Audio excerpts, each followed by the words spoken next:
Okay အဲ့တော့ဆရာတို့ဟာလာလက်ရှိဒီ EIDRB troubleshooting lab 1မှာဟာလာဆရာတို့အသုံးပြုမဲ့ topology လေးဆရာတို့ပြထားတယ် EIDRB AS နှစ်ခုရှိကြောင်းဆရာတို့သိရမယ်ဟာလာဒီ EIDRB AS နှစ်ခုတစ်ဖက်ကဆရာတို့ EIDRB classes mode နဲ့ run ထားပြီးတစ်ဖက်က EIDRB ဆရာတို့ name mode နဲ့တွားထားတယ်ဟာလာဒီ AS နှစ်ခုကိုဆရာတို့ connectivity ရဖို့အတွက် BGP သုံးထားတယ်အဲ့တော့ဆရာတို့ဒီ AS မှာဟာလာ lower deck ဟာလာ configuration တွေဟာလာထည့်ထားပြီးတော့ဒီ AS တွေမှာ EIDRB နဲ့ပတ်သက်တဲ့ neighbor တွေကိုဆရာတို့ဒီမှာ travel ticket တွေထုတ်ပေးထားတယ်ဒီ ticket တွေကိုကြည့်ပြီးတော့ဆရာတို့ဟာလာပြည်လည်အောင်သူက resolve လုပ်ပေးရမှာဖြစ်နော်ဖြည့်ရှင်းပေးရမှာဖြစ်တယ်EIDRB tissue 1ရဲ့ lab 1ရဲ့ဆရာ travel ticket 1မှာ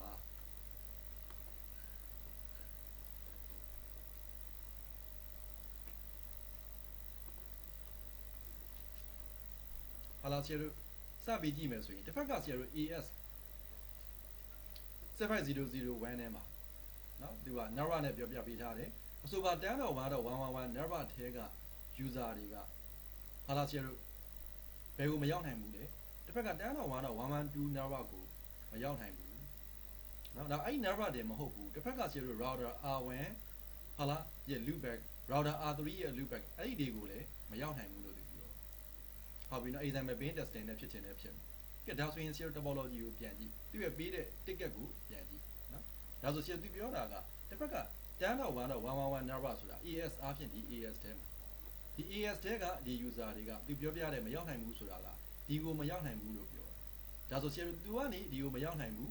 R1 ရဲ့ loopback ဒီမှာ loopback တွေပြထားတယ်ဒီ router တွေမှာ loopback တွေအသီးသီးရှိတယ်ဒီရဲ့ loopback ဒီမရောက်ဘူးဒီရဲ့ loopback ဒီမရောက်ဘူးကဲအဲ့ဒါဆို serial ဖြစ်နိုင်ခြေရှိတာကသူကနေအခုဆိုပါပြောတဲ့ဒီတွေထိမရောက်ဘူးဆိုတော့ဟာလားသူ့ရဲ့ end user ပဲအချမ်းပါနော် end user ပဲအချမ်းပါအကယ်၍အခုဒီတွေထိမရောက်ဘူးလို့ဆရာတို့ပြောတယ်ဆိုရင်ဒီ end user ပဲအချမ်းပါအဲ့ဒါတက်တာမဖြစ်နိုင်ဘူးလားဘူးမှရှိဒီ Nara ပဲအချမ်းက user မှာလည်း IP setting တွေရှိတယ်သူ့ရဲ့ IP address တွေ subnet mask တွေ gateway တွေဒါတွေလည်းစစ်တဲ့ဟုတ်ပြီနော်ဒါတွေက1 2 3အရာစစ်တဲ့နဲ့အဲ့ဒါပြီးသွားရင်သူ့ဘက်ချမ်းက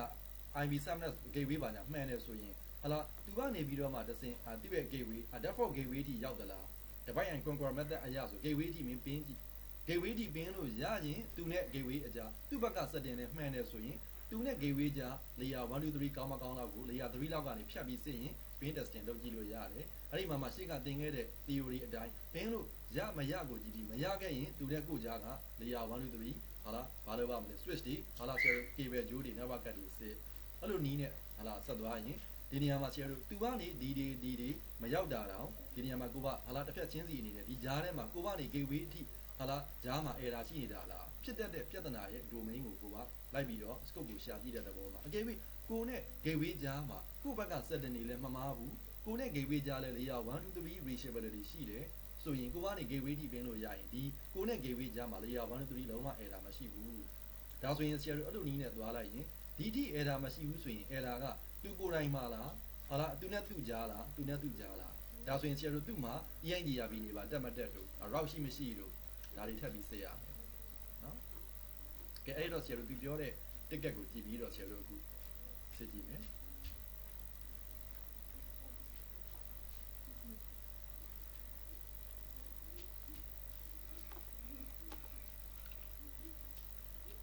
ဘက်ကဆရာတို့ PC1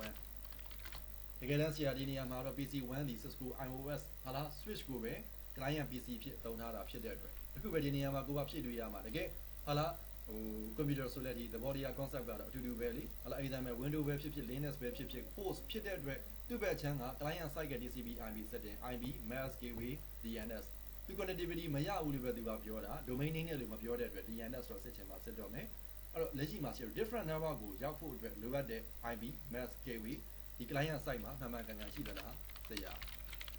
client ကဆရာ iOS device ပဲသုံးထားတာဖြစ်တဲ့အတွက်အခုဆရာ client computer ပဲအချမ်းက network ကမှာ IP setting topology နဲ့တွဲပြီးကြည့်ဟုတ်ပြီနော်အဲ့တော့ဆရာတို့ရှိနေတာတွေ့ရတယ်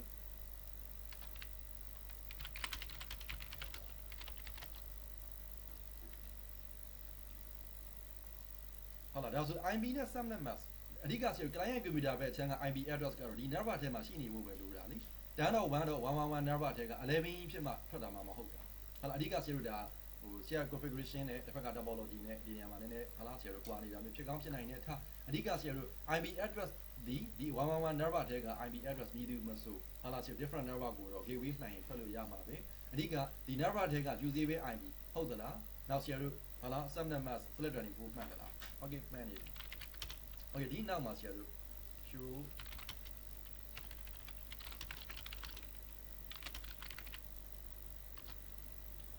ဟုတ်လားဒါဆရာတို့အကယ်၍ဒီ client ကဒီ window computer ဆိုလဲ window computer မှာစစ်တဲ့နည်းရှိမှာပဲ IP config နဲ့စစ်ချင်စစ်မယ်အဓိက IP mask တွေ gateway တွေဘယ် operating system မှာဘယ် command နဲ့စစ်မှာလဲဒါကိုပဲအဓိက focus လုပ်ပါအခု Cisco ဟာလား iOS clients မှာတော့ဟာလား client မှာတော့ default gateway ဒီ running config ထဲမှာဒီ command နဲ့ထည့်ရလိမ့်ရှိဆိုတော့အခု topology ကိုကြည့်သူ့မှာ different network ကိုသွားဖို့ default gateway ရှိသလားမှန်သလားဟာလားရှိတယ်မှန်လဲမှန်ဟုတ်ပြီနော်ဒါဆို1.1.111.1သူ့ရဲ့ default gateway ပဲဒါ show IP route နဲ့ကြည့်ရင်လည်းပဲ show IP route ဆိုတာမလို့ဟိုဆရာတို့ window computer မှာဆိုရင် route print နဲ့ routing တွေပဲကြည့်ပြီး default gateway ဆက်တယ်လို့မျိုးပဲအတူတူပဲဒီမှာ default gateway ထည့်ထားပြီးတော့သူဒီ layer 2 switching ဟာလားဆရာတို့ client device မှာဟာလား default gateway ကဘာလို့ဆိုတာလဲဒီ setting ဒီ command နဲ့ကြည့်ရင်လည်းမြင်နေရအဲ့အတွက်ဒီလောက်စစ်ပြီးသွားရင်ဒီ client level မှာသူ့အတွက်လိုအပ်တဲ့ different network ထိရောက်စေမယ့် IP တို့ mask တို့ gateway တို့မှန်ကန်ရှိနေတယ်လို့ဟလားကောက်ချက်ဆွဲလို့ရအဲ့ဒါပြီးရင်ကိုယ့်ဘက်က setting မှန်ပြီဆိုရင်အဲ့ different network ကိုသွားမယ် gateway စီဟလား gateway နဲ့ကိုနဲ့ကြား layer 1 2 3အလုပ်လုပ်သလားဆိုတာကိုဆရာတို့ဟလားဆရာတို့ layer 3လောက်ကနေဖြတ်ပြီးတော့ divide and conquer method နဲ့စစ်ကြည့်မယ်ဒါဆိုရင်ဆရာတို့ gateway ပင်းလို့ရမရကိုကြည့်ပြီးကိုနဲ့ gateway ကြားဟလား layer 1 2 3ကောင်းကောင်းအလုပ်လုပ်မလို့စစ်ကြည့်လို့ပင်းလို့မရခဲ့ရင်ဟလားဆရာတို့ဟလာကိုနဲ့ gateway ကြားက layer 1 2 3 error တက်တာဖြစ်နိုင်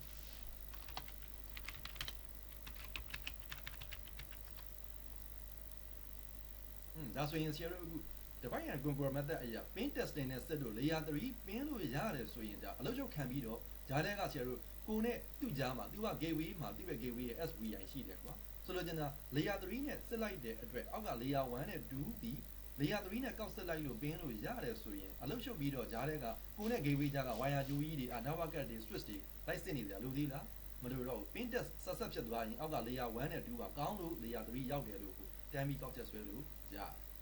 ဟုတ်ပြီနော်အဲ့တော့ဒီ ticket နဲ့မဆိုင်ပေမဲ့ဆရာမတို့ပြောပြမယ်အကယ်၍ဒီနေရာမှာဟာလား CDB ဒီ client မှာ CDB နဲ့စစ်လို့ရမယ်ဆိုရင်အကယ်၍များ layer 3 ပင်းလို့ရတဲ့ကိစ္စများမရခဲ့ရင် layer 3အောက်ကိုတစ်ဆင့်ထပ်လျှော့ပြီးတော့စစ်လို့ရပြီ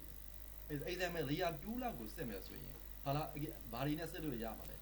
ဟာလား layer 2 messaging protocol တွေမရှိဘူးလား CDB တို့ LRDB တို့ရှိအကယ်၍ကိုပါလဲ CDB နားလေတဲ့ client ဆိုရင်ပြောပြတာနော်အဲ့တော့ဒီနေရာမှာဒီ Cisco device ကလည်း CDB ဟာလား enable လုပ်ထားတယ်ဆိုရင်ကိုနဲ့သူနဲ့ကြားမှာ CDB message အသွားလာရှိနိုင်တယ် CDB alternate protocol ဆိုရင် LRDB link layer discovery protocol ဆိုတာရှိတယ် CDB တွေ LRDB တွေကသူတို့ဒီ control plane protocol တွေဖြစ်ပြီးတော့တစ်ဖက်က device ဘက်က enable လုပ်ထားရင်သူဒီ interval တစ်ခုကြာတိုင်းကိုစီပို့မယ် CDB တွေ LRDB တွေကသူတို့ဒီ layer 2 message တွေသူတို့ရဲ့ message ကိုဆရာတို့ frame ထဲကိုထည့်ပြီးတော့မှပို့တာဖြစ်တဲ့အတွက်ဆိုလိုချင်တာအကယ်၍အဲ့လိုမျိုးမင်းနှစ်သက်တဲ့ CDB တို့ LRDB တို့က on ထားတယ်ဆိုရင် on ထားမှတော့မ on ရင်တော့စစ်လို့မရဘူးပေါ့တစ်ဖက်က device က on ထားတယ်ကိုကလည်းနားလေတယ်ဆိုရင်ဟာလားအကယ်အဲ့ဒီတစ်ဖက်ကဟာလား CDB message ကိုစီရောက်ခဲ့ရင်ကိုယ့်ရဲ့ CDB neighbor cache ထဲမှာသူ့ကိုတွေ့နိုင်တယ်အဲ့တော့ CDB neighbor cache သို့မဟုတ် LRDB neighbor cache ထဲမှာတစ်ဖက်ကတယောက်ကိုတွေ့သလားမတွေ့ဘူးလားစစ်ချင်းအားဖြင့်သူနဲ့ကိုနဲ့ကြာဟာလား layer 2 reachability ရှိမရှိကိုအလွယ်တကူစစ်နိုင်ရှင်းမလားဒါကတော့ ICMP လိုမျိုး ICMP ကဘင်းအခိုးရိုက်ပြီးမှ reply ပြန်မပြန်ဘူးကြည့်တာသူကတော့ CDB တို့ LRDB တို့ enable လုပ်ထားရင်အဲ့ဒီ message ကိုစီရောက်မရောက်ကိုကြည့်ပြီးတော့ရောက်ခဲ့ရင်ဒီ CDB တောင်တဲလို့ကိုကမြင်ရမှာတော့သူနဲ့ကိုနဲ့ကြာ frame transmission layer 2ထိတာ error မရှိဘူးလို့ဆုံးဖြတ်တယ်အကယ်၍အဲ့ဒီမှာ CDB LRDB enable လုပ်ထားပြီမဲ့ CDB neighbor cache ထဲမှာတော့မင်းရဲ့ host device ကိုဟာလား gateway device ပဲဖြစ်ဖြစ်မမြင်ရဘူးဆိုရင်ဘယ်လိုကောက်ချက်ဆွဲမှာလဲဟာလားပင်းလို့လည်းမရဘူး3မှာ error ရှိနိုင်တယ် CDB LRDB on ထားပါရဲ့နဲ့သူ့တောင်မမြင်ရဘူးဆိုရင် layer 2ထိပါ error ရှိနေရင်ဟာလားအောက်ကဟာလား layer 1 network တွေ cable တွေမှာများ layer 1ထိပါ error ဆင်းပြီးစစ်ရမယ့်သဘောတွေဖြစ်ကုန်ပြီအဲ့ဒါဆိုရင်ဆရာတို့ physical layer မှာ network cable replace လုပ်ကြည့်မယ်ဟာလားပြေလည်သွားသလား switch port ပြောင်းတက်ကြည့်မယ်ဟာလား boolean တွေကောက်စစ်မယ်ဟာလားစသဖြင့်ဆရာတို့တစ်ဖက်က SFP module စတဲ့ physical layer ဒီမှာပါ device ဆွဲပြီးမှတ်တတ်နေဆရာတို့ဟာလားစစ်သိရင်စစ်ရမယ်ပေါ့နော်အဓိကဒီ ticket နဲ့တော့မဆိုင်မိမဲ့ဆရာပြောပြလားအခုဒီမှာတော့ဒီ ticket အရာသူဒီစောစောက remote network တွေကိုမရောက်နိုင်ဘူးလို့ပြောတဲ့အခါမှာကိုနဲ့ gateway ကြား error မရှိဘူးဒါဆိုရင်ဆရာတို့ဒီပြဿနာဒီဘယ်မှာမဟုတ်ဘူးလေဘယ်မှာလောက်ဖြစ်နိုင်မလဲ dividing လုပ်ကြည့်တဲ့အချိန်မှာဒီ host level မှာလည်းမဟုတ်ဘူး set တဲ့မှန်ကိုနဲ့ gateway ကြားမှာလည်းမဟုတ်တော့ဘူးဟာလားကိုနဲ့ gateway ကြားမှာဒါဒီ packet forwarding reachability စမ်းတာဖြစ်တဲ့အတွက် layer 3ကိုနဲ့ gateway ကြားပင်းလို့ရတဲ့အတွက် layer 1 2 3ဟာလားကိုနဲ့ gateway ကြားမှာ error မရှိဘူးလို့ကောက်ချက်ဆွဲဖြစ်နိုင်တဲ့ error ရဲ့ scope ကိုဒါဟာလားဟိုချုပ်ကြည့်သွားတဲ့သဘောပဲဒါကြောင့်ပြဿနာဒီဘက်အချမ်းမှာမရှိတော့ဘူးဆိုရင်ဘာထပ်လုပ်မလဲကိုကနေပို့လိုက်တဲ့ကိုဒီ different network သွားကျင်တဲ့အချိန်မှာဟာလား packet forwarding ရဲ့ theory အရာကို different network ကိုပေးပို့ကျင်တဲ့ packet ကိုကိုယ့်ရဲ့ gateway စီပို့မှာပဲအဲ့တော့ကို့မှာလည်း setting တွေလည်းမှန်တယ် gateway နဲ့လည်း layer 3 reachability ရှိတဲ့အတွက်ဖြစ်နိုင်ခြေရှိတာဒါဆိုရင်ဒီ gateway ကို့မှာ error မရှိပေမဲ့ဟာလားကို packet တစ်ဆင့်ပို့စေချင်တဲ့ gateway မှာဟာလားလိုအပ်တဲ့ route တွေဘာတွေမရှိရင်မပို့နိုင်တာမျိုးမဖြစ်နိုင်ဘူးလားဒါကြောင့်နေရာရွှေ့ပြီးတော့ဆက်မယ်ဒီဒီဆက်ပြီးသွားပြီဆို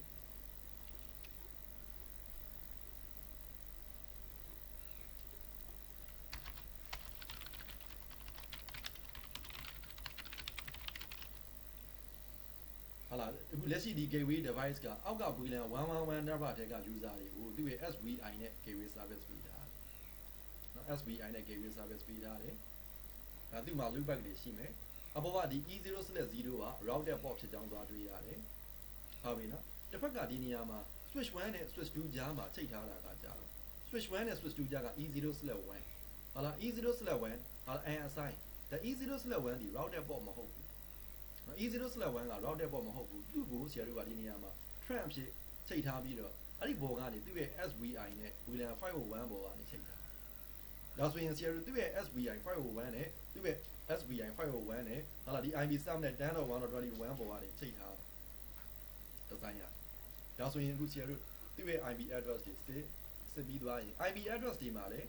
ပေးထားတဲ့ interface ဒီမှာလည်း down တာမျိုးမတွေ့ရဘူးကဲဒါဆိုရင်ဆရာတို့ show IP route ကိုဆက်ဟာလားဒါဆိုရင်ဆရာတို့ဘာသွားတွေ့ရလဲတကယ်တမ်းဆိုဒီ topology အရာသူဒီ router multi layer switch က remote network တွေ loopback တွေ remote network တွေအတွက် route တွေမပေါ်နေသင့်ဘူးလား EIGRP route အဲ့တော့အခု packet forwarding error ကိုသူကနေ remote network တွေ error ကို gateway မှာစစ်တဲ့အချိန်မှာ gateway မှာရှိတဲ့ interface တို့ဟာလားဆရာတို့ဟာလားစစ်လိုက်တဲ့အကြမ်းမြင့်ပေါ့နော်နောက် packet forwarding မှာ route ရှိမှပို့လို့ရမှာဖြစ်တဲ့လို့ routing level ကိုတစ်ချက်စစ်ကြည့်လိုက်တော့ routing level ထဲမှာသူ့ base ကလျက်က connect tag တွေပဲပုံနေပြီးတော့ remote network တွေရဲ့ route ကဟာလား dynamic routing protocol တစ်ခုခုနဲ့လာမပြဘူးဖြစ်နေတယ်အဲ့ဒါဆိုဒီ router က EIGRP တွေ on ထားတယ်လို့ပြောပေမဲ့အခု EIGRP remote route တွေမပေါ်နေဘူးလူစမ်းသားရင်ဖြစ်နိုင်ကြီးကဟာလားဆရာတို့သူ့ base ကလျက်က router တွေနဲ့ EIGRP neighbor တက်သလားမတက်ဘူးလား neighbor မှာတက်လို့ route တွေမရတာဖြစ်နိုင်တယ်လို့ကောက်ချက်ဆွဲပြီးမယ်ဒီခါမှာဆရာတို့ show IP EIGRP neighbor running config ကိုစစ်မယ် configuration checking ဟုတ်လားအခုပထမဦးစွာ neighbor နဲ့စစ်တော့ထင်တဲ့အတိုင်း neighbor မတက်ဘူးဟောပြီးတော့ကိုယ် site ဘက်ကနေစစ်လိုက် neighbor မတက်ဘူးတကယ်ဆိုရင်သူက neighbor တက်နိုင်တာ topology အရာကြည့်ရင် switch 1ကသူ့ဘေးမှာ neighbor 2ယောက်ရှိတဲ့နဲ့ neighbor မတက်ဘူးဖြစ်နေတယ်ဘာဖြစ်လို့ neighbor မတက်တယ်လဲကိုယ့်ဘက်က configuration ထပ်ပြီးမစစ်တဲ့မူလားအဲ့ဒီခါမှာဆရာတို့ EIGRP neighbor ဟာလားတက်မတက်ကိုကိုယ့်ဘက်က configuration ကြည့်တော့ configuration တော့ရှိတယ်တန်းနဲ့စားတဲ့ interface တွေလည်း EIGRP on ထားတယ်သူ့ base ကလျက်က interface အကုန်လုံးက 10.something နေပြီပဲဟုတ်ပြီနော်နောက် passive interface config တွေရှိနေတယ်နောက် router ID ပေးထားတာရှိတယ်ကဲဒါဆိုရင်ဆရာတို့ရှေ့မှာ EIGRP theory မှာအကယ် EIGRP နဲ့ပတ်သက်ပြီးတော့ဟာလားအခု neighbor တက်ရမယ့်ကိစ္စမတက်ခဲ့ရင်စစ်ရမယ့်အချက်တွေဆရာတို့သင်ထားတာရှိတယ်ဟာလားအဲ့ဒီ theory ပြန်ခေါ် EIGRP neighbor မတက်ဘူးဆိုရင်စစ်ရမယ့်အချက်တွေများစွာကို summarize လုပ်ရင်အဓိကနှစ်ပိုင်းရှိတယ်ပြောခဲ့တယ် transmission ကို check လုပ်ရမယ် protocol အပိုင်းကို check လုပ်ရမယ် EIGRP ဒီဟာလား transmission က layer IP နဲ့တည်တဲ့အတွက်သူ neighbor တက်ရမယ့် router တွေနဲ့ကိုယ်နဲ့ကြားမှာ layer 1 to 3 reachability ဟာလားဒီနေရာမှာ IP reachability confirm ဖြစ်ရမယ်ကိုယ်နဲ့ base ကလျက်က router ရဲ့ကြားမှာ IP to IP reachable ဖြစ်မှ transmission က success ဖြစ်မယ်မဟုတ်ရင် protocol site ဘယ်လောက်ပဲမှန်မယ် transmission error တက်ရင် neighbor မတက်ဘူးအဲ့လိုမျိုးဆရာတို့ divide တက်လုပ်ပြီးစစ်ကြည့်ဒါကြောင့်ဆရာတို့အခု configuration မှန်တယ်တွေမှားတယ်တွေတန်းပြီးကောက်ချက်မှာဆွဲသေးဘူး transmission ကို confirm ဖြစ်အောင်ကိုယ်နဲ့ neighbor တက်ရမယ့် router တွေ neighbor မတက်ဘူးနော် အောက်က transmission ဒီ IP reachability ရှိသလားစစ်ကြည့်ကဲအဲ့ဒါဆိုတော့ဘောလုံးကြီးကိုပြန်ကြည့်10.1.11.1 IP မှာပြထားတယ်သူကနေပြီးတော့သူရဲ့ router ပေါ်မှာ IP ပေးထားတယ် interface မတောင်းဘူးဒီ interface ဘက်ကနေပြီးတော့တစ်ဖက်က remote device ဒီကိုဆရာတို့ IP reachability ရှိမရှိစစ်ကြည့်ဟုတ်လားကဲဒါဆိုရင်ရောက်တယ်ထို့ကြောင့်သူနဲ့ R1 ကြား transmission error မရှိဘူး layer 3 ထိဆက်ဖြစ်တစ်ဖက်ကိုဆက်စင်မယ် 10.1.21.2 ဒါကသူ့ရဲ့ design အရာ trend ပေါ်ကနေ SVI ဟုတ်လားဒါဆိုကိုယ့်ရဲ့ SVI ကိုယ့်ဘက်အချမ်းက VLAN 501မှာ IP ရှိတယ်ဟုတ်လား interface မ down ဘူး down နေခဲ့ရင်အဲ့ဒါကိုယ့်ဘက်ကကိုအရင်လုံးနော်မင်း interface မှာ down နေခဲ့ရင်ဒီဟာလာ SVI နဲ့ပတ်သက်ပြီးတော့ VLAN တွေဘာတွေမှာစပါသေးတာလားအဲ့ဒါလေးအရင်ဖြေလေအောင်လုပ်ရမယ်အခုကိုယ့်ဘက်က up ဖြစ်တယ်ကိုကနေပြီးတော့အဲ့ဒီ interface ဘက်ကတယောက်ကို IP reachability စစ်ချင်တာဒီလိုစစ်ကြည့်အဲ့ဒါဆိုရင်ဆရာတို့အခု EIGRB neighbor တက်မတက်စစ်မဲ့အထဲကနေမှာခု big ရက်က positive neighbor တွေစီကိုဟာလာအောက်က transmission layer 1 2 3ရောက်မရောက်ဆက်လိုက်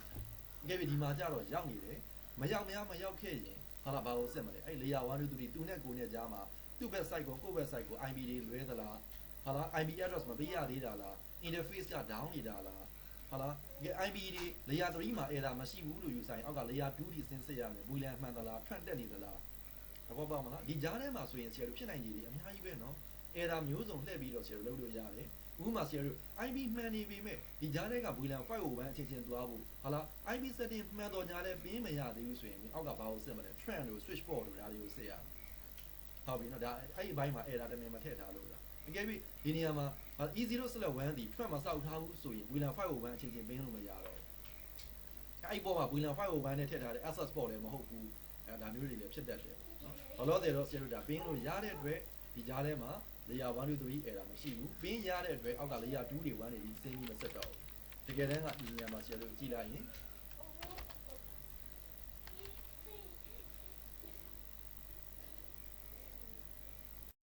ဟုတ်လားဒီနေရာမှာ E0/1 က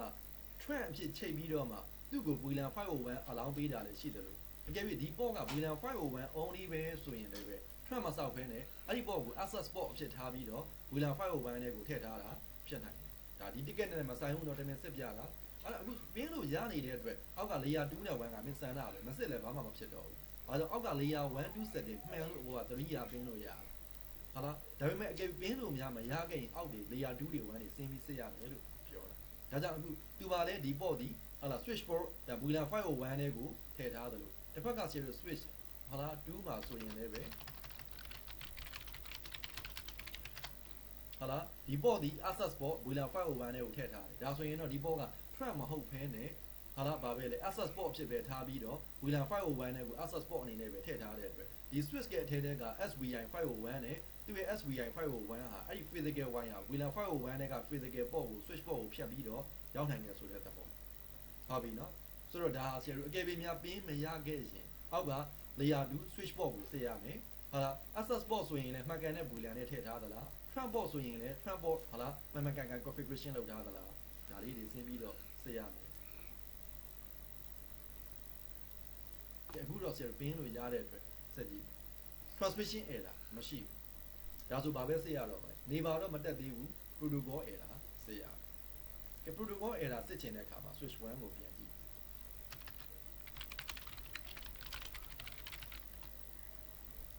โอเคဒါဆိုရင်ဆရာတို့ switch 1တကယ်တမ်း config က switch 1အပြင် R1 နေ switch 2တွေမှာပါလိုရရင်စစ်ရမယ်เนาะ configuration ကို compare လုပ်ဖို့အတွက်ကို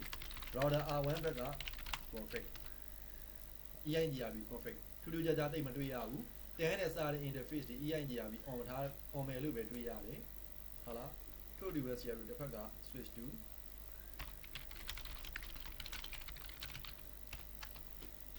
ဟုတ်လား EIGRB switch 2မှာတန်းနဲ့စားတဲ့ interface on ထားတယ် router ID duplicate မဖြစ်ဘူးနောက် passive interface ရှိနေပြီမဲ့ passive interface ကရှိတဲ့ဘက်ကိုပဲရှိနေတာ VLAN 112ဒီ LAN ဘက်အချမ်းဒီဘက်ကိုပဲဆရာတို့ဟာလိုမထွက်အောင်ပိတ်ထားတာဒါလည်းမှားရင်းတဲ့ config မဟုတ်ဘူး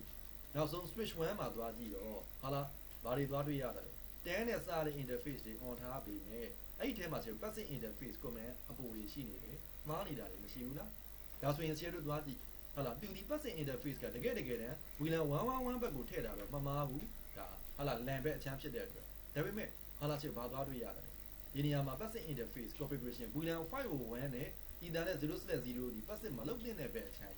အဲ့ဒီဘက်တွေကို passive လုပ်ထားရင် passive interface ကြောင့် hello ဒီ processing မလုပ်တဲ့အတွက်နေပါမတက်တာဆိုတော့ဒါဆရာတို့ troubleshoot အဆင့်ဆင့်လုပ်ရင်းနဲ့ EIGRP ရဲ့ protocol level မှာ switch 1မှာ configuration တချို့မှားနေတယ်ဆိုတာသွားတွေ့ရတယ်ဟုတ်လားဒါပေမဲ့ဆရာ neighbor တက်မတက်တော့မသိသေးဘူးဒါပေမဲ့အမှားတချို့တော့တွေ့နေရပြီဒါရှေ့က troubleshooting လုပ်တဲ့ process အရာဆိုရင်ဒါကောက်ချက်ဆွဲကြည့်တဲ့အဆင့်ပြီးရင်အဲ့ဒါကိုဘာလုပ်ကြည့်မလဲဒီ passive interface ကြောင့် error တက်တာဖြစ်နိုင်တယ်လို့ကောက်ချက်ဆွဲပြီးတဲ့အချိန်မှာ eliminate လုပ်ကြည့်ရမယ်အဲ့ဒါကိုဆရာတို့ဟုတ်လားဒီ passive interface ကြောင့်လို့ယူဆရင်သူ့ကိုဖြုတ်ထုတ်ကြည့်ပြီးရင်ဆရာတို့ဘာလုပ်ကြည့်မလဲပြဿနာပြေလည်သွားသလား testing လုပ်ကြည့်ရမယ်အဲ့ဒီအထိမပြေလည်သေးဘူးဆိုရင်နောက်ထပ်ထပ်ပြီး EIGRP ပြီးတော့ဆက်စရာတွေများစွာကြံသေးတယ် ACR ကြောင့်လားကိုမဆက်ရသေးတာတွေရှိသေးတယ် ACR ကြောင့်လား authentication ကြောင့်လားဘာကြောင့်လဲဆိုတော့ဒါဒီ classes configuration မှာဆိုရင်မင်း authentication တွေဟုတ်လား timer တွေဒါတွေကဆရာတို့ authentication တို့ timer တို့ ACR တို့က interface level မှာရှိတာเนาะသတိထားဖို့က interface level မှာရှိတဲ့အတွက်ဆရာတို့က show နဲ့ကြည့်လိုက်တဲ့ configuration ထဲမှာ authentication လည်းမပြဘူးဟုတ်လား ACR ကလည်း interface မှာမပြဘူးဒါကြောင့်ဆရာတို့ကိုထင်တာက passive interface ကြောင့်လို့တွေ့နေရပြီကြိုသတိထားဖို့ကကိုတွေ့လိုက်တဲ့အမှားတွေဖြုတ်လိုက်ရုံနဲ့နေပါတက်သွားမှာလို့အရင်ကြီးမမျှော်လင့်နဲ့ဒီအမှားဒီအမှားမှန်ပြီမဲ့နေပါမတက်ရခြင်းအကြောင်းရင်းအမှားကတခါတည်းမှာအမှားတစ်ခုတည်းကြောင့်မဟုတ်ဘဲနဲ့ passive interface ကလည်းမှားနေတယ် ACR ကြီးကလည်း EIGRP ကို deny ဖြစ်နေတယ်ဆိုတော့ဒီနေရာမှာကိုထင်တဲ့ဟာဖြုတ်ကြည့်ပြီးရင်နေပါတက်မတက်စစ်တက်သွားရင်တော့ပြည်လေပြီမတက်သေးရင်နောက်ထပ်အမှားရှိနိုင်သေးတယ်လို့ယူဆထားရတယ်ကဲဒါဆို switch 1 ဘက်ကကိုတွေ့တဲ့အမှားကို test လုပ်မယ်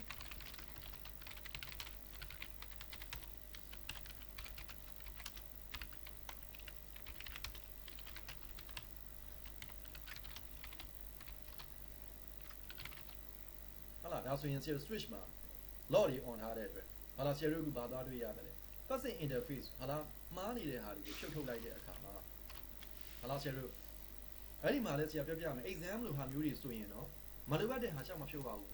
ဟာလာဥမာ share ကိုထင်တဲ့ fix လုပ်ဖို့လိုအပ်တဲ့ဟာပဲဖြုတ်ဒါတော့ဘယ် command တွေဖြုတ်ထုတ်ခဲ့တယ်လဲ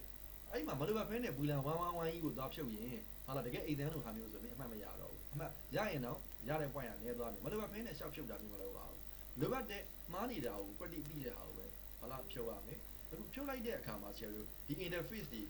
ဟာလာ passive မဟုတ်တော့တဲ့အတွက်ဒီဘက်က hello processing လုပ်သွားပြီနေပါတက်သွားကြောင်း log တွေပေါ်လာရင်အကြမ်းမြင်အဖြစ်တာနေပါတက်သွားပြီဟာလာလို့အကြမ်းမြင်ယူဆလို့ရတယ်ကိုတေချာချင်း show ID EIGRP နေပါတော့နဲ့စစ်ဒါဆို share passive interface မှားနေတော့ကနေပါမတက်ဘူးအခုသူ့ကိုဖြုတ်လိုက်တယ် share နေပါတက်သွားပြီဒါဆိုရင် passive interface ကလွဲလို့ကြံတဲ့ addition နဲ့ဟာလာ fault တွေ problem တွေမရှိတော့ဘူးလို့ယူဆနိုင်တယ်နေပါတက်သွားတဲ့အတွက် show ID raw show ID raw EIGRP အခုကြာမှ share switch 1ကနေပါတက်ပြီးတော့ကျန်တဲ့ remote router တွေပဲအချမ်းက share IP subnet ရတဲ့ရရတယ်ရလာတယ်ဒီခါမှာ switch 2ရဲ့အောက်က112 subnet လည်းရလာတယ်လို့တစ်ဖက်က router R1 တွေဟာလာ router ဟာလာ R3 တွေအောက်က loopback address တွေလည်းရလာတယ်ဒီခါမှာသူစောစောကပြောတဲ့ဟာလာ PC1 ကနေပြီးတော့ဘယ်ကိုမရောက်ဘူးဆိုတဲ့ဟာကိုအခုပြန်ရအောင်စစ်ကြည့်မယ် PC1 ကနေပြန်ပြီးတော့နော်ဒီကြလာကသူကနေပြီးတော့ gateway ထိတော့ error မရှိတဲ့အတွက်ဒါကဘယ်အချိန်မှာပဲစစ် gateway စီရတော့ reachability ရှိတယ်သူကနေအခု gateway မှာစောစောက route မရှိလို့ neighbor မှာတက်လို့ဘာလို့သွားမရတဲ့ကိစ္စအဲ့ဒါကို fix လုပ်ခဲ့ပြီးထပ်ပြီးပြင်ကြည့်မယ်ပြန်တော့ 1.112.1 ဟုတ်လားအောက်က user ရဲ့ IP address တီးခဲ့ရင်ပြင်ကြည့်ဒါဆိုရင်ဆရာတို့အခု PC1 ကသူမရောက်ဘူးလို့ပြောတဲ့ဒီ network ကိုအခုသွားလို့ရောက်သွားပြီအဲ့လိုပဲစောစောက R1 ရဲ့ loopback R3 ရဲ့ loopback မရောက်ဘူးပြောတယ်အခုပြင်ကြည့်ပြန်တော့ 1.255.1